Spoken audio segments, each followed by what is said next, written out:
Are you the one who's making your life more difficult? Hey, this is Tracy with Tracy Talks. Welcome. Did any of you watch that kids movie Opposite Day? This is a interesting concept to really explore. How easy is it as adults to get stuck and fixated on how we do things? And what if we can change our life and improve our quality of life if we just do the opposite of what we would normally do? It's probably come to my attention that I am the biggest obstacle in my life. That it's how I see things, what lens I look through. And it's not always easy when you're the one who's trying to solve a problem and all you know is your own perspective, what's happening, your own experience. And it's difficult at times to really step away from what is happening and look at the situation as a third-party person would, or just somebody who's not even around you. And it can be difficult to embrace a new process or path when you don't know when you're going to have success, or you're going to have these things that make it feel rewarding. And sometimes when you're starting something new, you have a lot of input in the initial stages. Like you have to put in a lot to get out a little bit. And it feels like you're just continually putting in things and not seeing any results. And so it requires this, looking at things from a different perspective, looking at how you do things differently, what you're focused on, and maybe even where you want to go. And it's interesting that, some of us get so fixed on we want to do things the way that we've always done them. And that's not always the best either. Like we get so focused on the structure and this form and, it has to look like this, and are unwilling to embrace just scrapping the whole model and starting over. And I had this moment last week when I have my aging parents, and my dad has been dreaming in his sleep, and there's furniture really close to his side of the bed. So when he's either disoriented or dreaming in the middle of the night and he's trying to get up, and he hit himself on the furniture.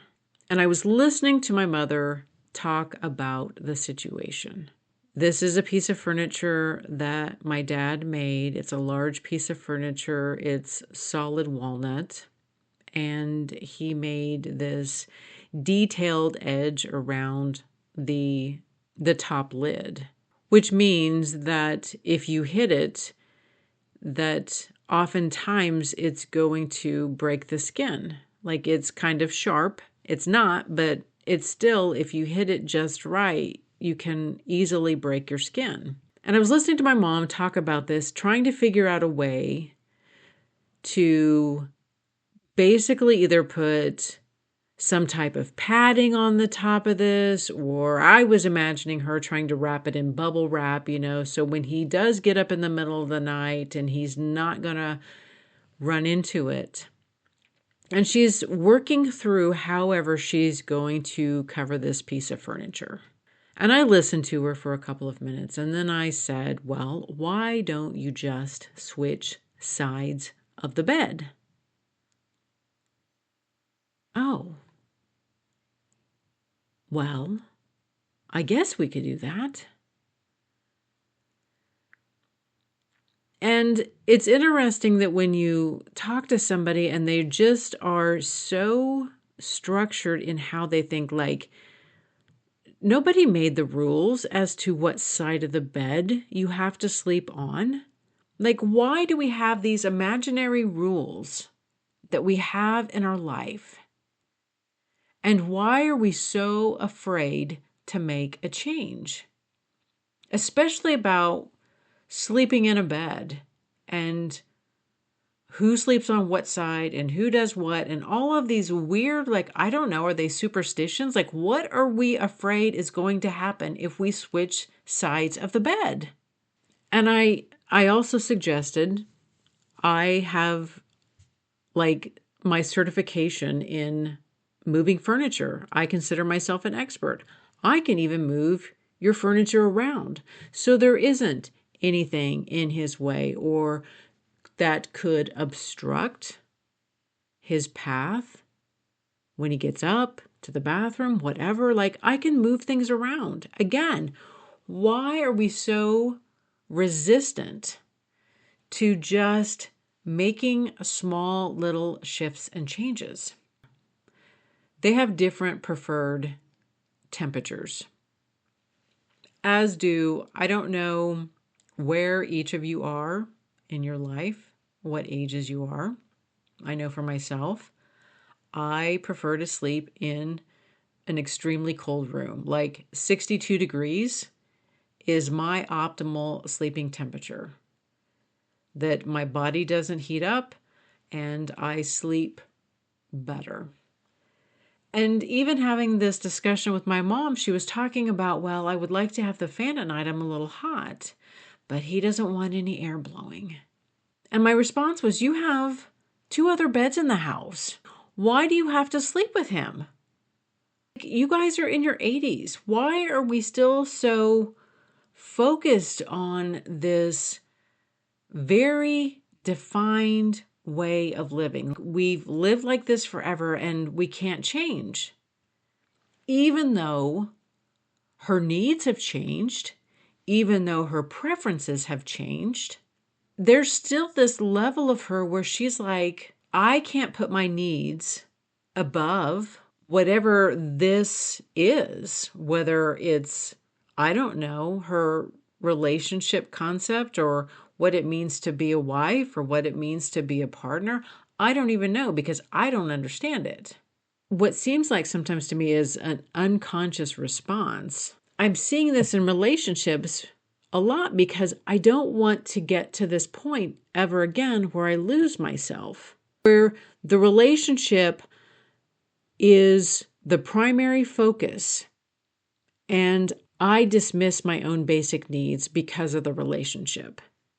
And that's what I'm taking away from this. You're uncomfortable sleeping. The temperature is not optimal for you, but you won't make a choice that is best for you because this is the way I've always done it, and this is what I need to do because I'm married to this person.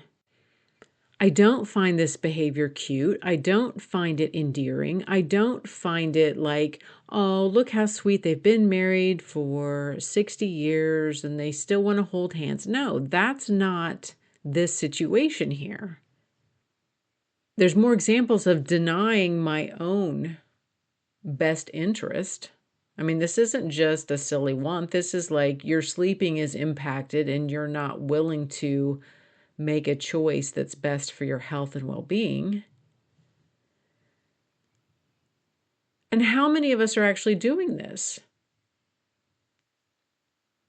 And I don't see my dad sacrificing his well-being for hers. I don't see him making the significant sacrifices like she has. I know my example of my parents has driven a lot of this discussion about losing myself in a relationship and driving this conversation that I have about how do we show up in a relationship and how do we not lose ourselves and how can we communicate with this person that we've decided to spend our life with, and how can we structure a relationship that benefits both people. And when I look at my life and try to break it down as to how did I get here, I know that this example of a relationship has really driven this conversation for me. That this is one of those foundational experiences where I don't want to get here. I don't want to be in that place. I don't want to have to lose myself to be in a relationship.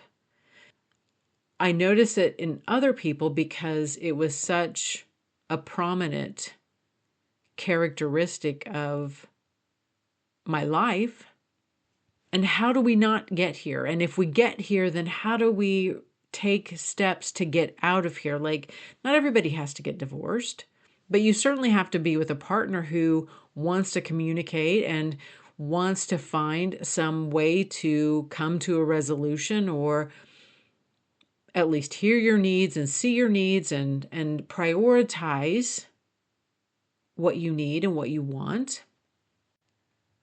And I don't know, maybe all of you people out there that are in a committed relationship and are sleeping with somebody, like, change the sides of the bed and see what happens. We get so wrapped up in, this is my side of the bed. Well, who cares? What is happening that you can't, I mean, what is the significance of you sleeping on that side of the bed? And what is going to happen if you switch sides? Like, seriously, the world is not going to stop spinning. I don't think you're going to have some curse and be doomed for life. Like, how can we break these cycles and patterns that we get stuck in just by doing small little changes? Sit at a different place at the table. When we have dinner and the family gets together, we sit in the same exact spots. Why? What happens when you sit in a different part of the table? You have a different perspective. You see things differently. It's amazing how just making small little changes, when you can, helps to expand things in ways that you could never have imagined. I have been going to my parents for Sunday dinner for the last year and a half. And for the most part, we have meat, potatoes, and vegetable and a salad. Like, there's no negotiating there. And a couple of weeks ago, I was carrying the food over to the table, but because, of course, we can't just have buffet style. We have to have all of the food on the table. Well, I set the meat down in the wrong spot, and I set the mashed potatoes down in the wrong spot. And so when my mother came over to the table, she started moving the things around because I didn't put them in the right spot. And she's always one to say, well, I'm real flexible. And I pointed this out to her. I'm like, you're moving the stuff. Well, it just works better if it's over here. It doesn't matter. It doesn't matter. And you aren't flexible. And I think she was a little irritated, but I mean, how are all of you showing up in your life? Can you just let something so small like, where do you sit at the table? Where is the food on the table? Do you have to eat with a knife, fork, and spoon? We rarely use spoons, but we have to have them on the table. How can we show up and be different? How can we just throw out the everyday schedule, try a new schedule, try to free ourselves from these unconscious patterns, and just try things a little bit different? And if you're a single person, sleep on the other side of the bed. Like, do something different. Change your schedule. Open yourself up. It's amazing how when we just let go of our routine, that we can let go of some of this weight and burden that we don't even realize that we carry. And this is also a flag for me. Someone who is very, very structured in how they do things. How can we just throw out the schedule, do the opposite, have an opposite day, and embrace something new?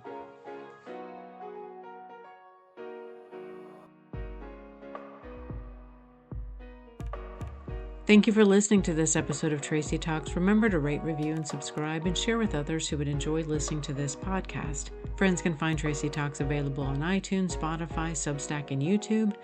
Hit me up on Instagram and Facebook at More Tracy Talks. And until next time, we meet again.